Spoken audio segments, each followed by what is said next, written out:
Engineer Francis Miguel, at sa lahat ng mga nanonood na nakakapakinig sa aking testimony. Ako po si Perlin Ilano Samonte, 19 na taong gulang, nakatira sa Dasmariñas City, Cavite.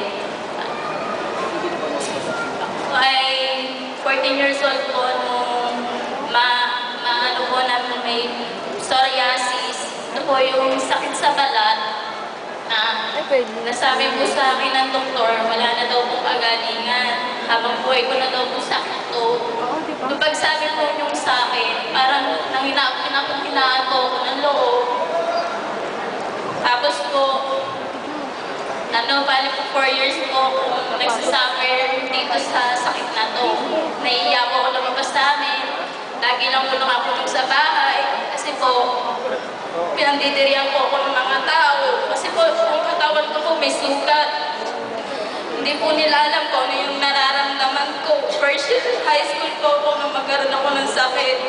Sa sobrang iyak ko po, hindi na po ako pumasok. Kasi nga po, pinandidirihan nila ako. Yun po, tumigil ako. Tapos, nung bali po nung hindi po inaasahang araw po, may dumating po sa amin na isang pinagawan po ng Team Global. Si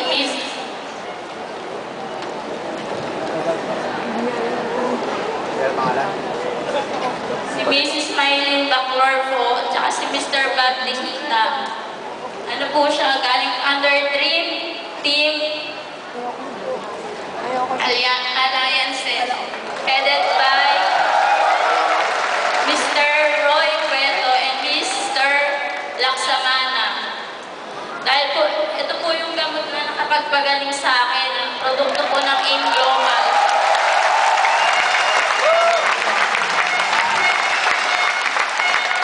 Ito po yung C24/7.